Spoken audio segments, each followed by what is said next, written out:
Olá meninos, dentro do PET 3 a gente vai fazer um resumo de população. Alguns conceitos importantes, a serem recordados, como o de população absoluta, que é a soma total do número de pessoas de um determinado país, cidade, região, estado, né?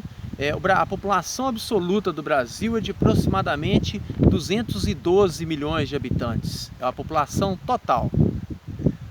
Populoso está relacionado, esse termo, com a população absoluta grande. Portanto, o Brasil, está entre os países mais populosos do mundo, ok?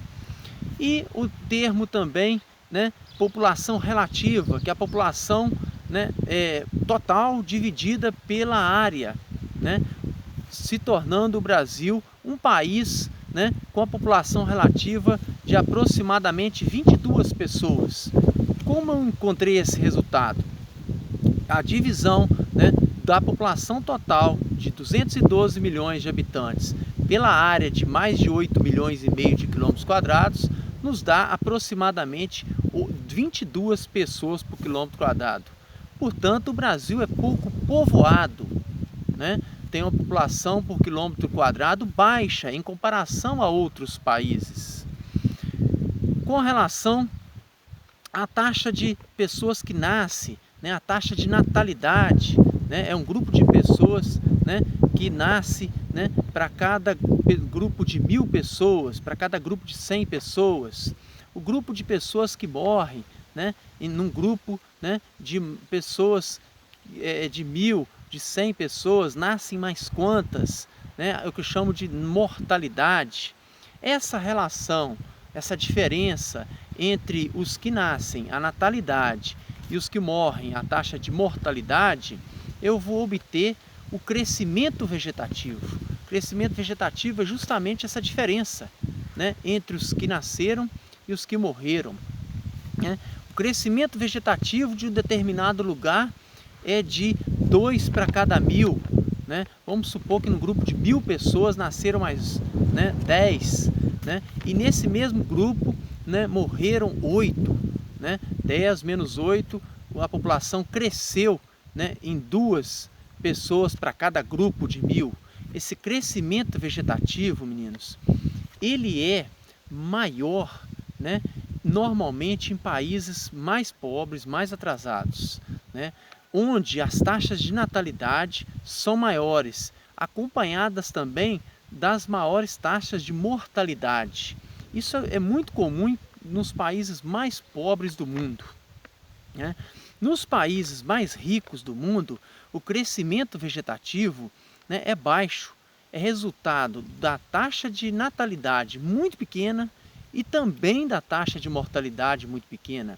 Em alguns países, europeus, como a Suécia, entre outros, a taxa de crescimento vegetativo chega a ser negativa, que é a mortalidade superando a natalidade, sempre em níveis muito baixos.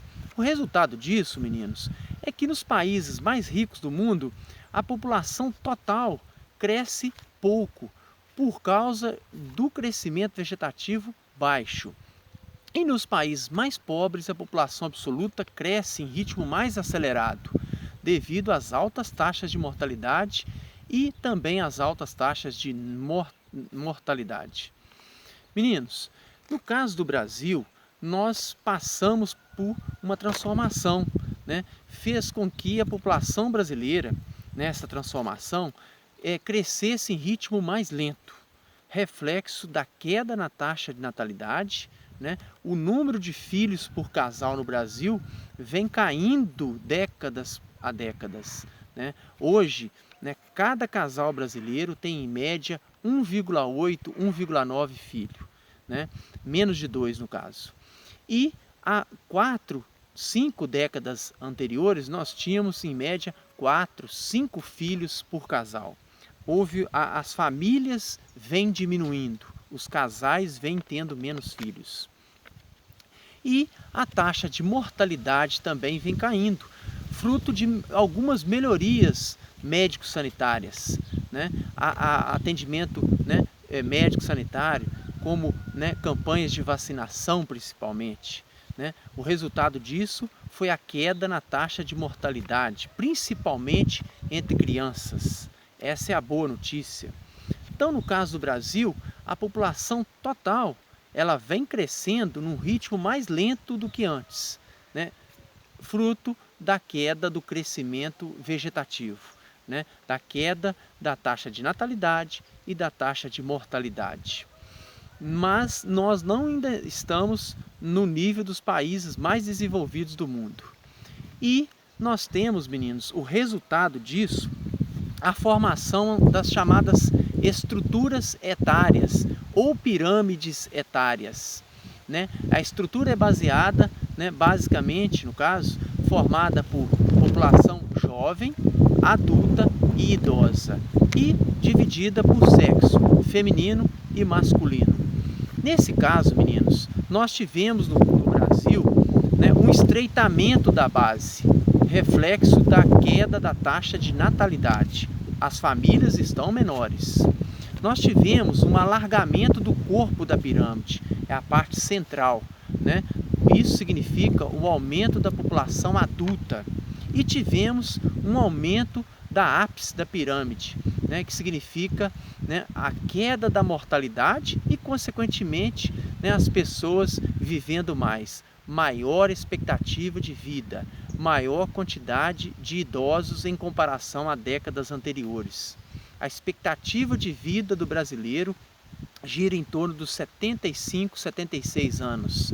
Há 30 anos atrás, 40 anos atrás, a expectativa de vida era de pouco mais de 60 anos. Houve melhorias, né, sociais. O reflexo disso, né, uma expectativa de vida maior.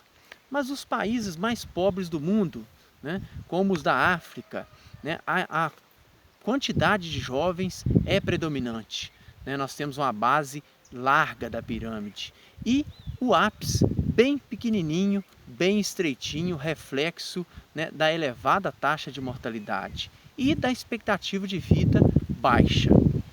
Nos países mais ricos, mais desenvolvidos do mundo, né, nós temos uma grande predominância da população adulta, né, e uma população de idosos significativa, e a população jovem cada vez menor, reflexo das baixas taxas de natalidade e das baixas taxas de mortalidade, ok?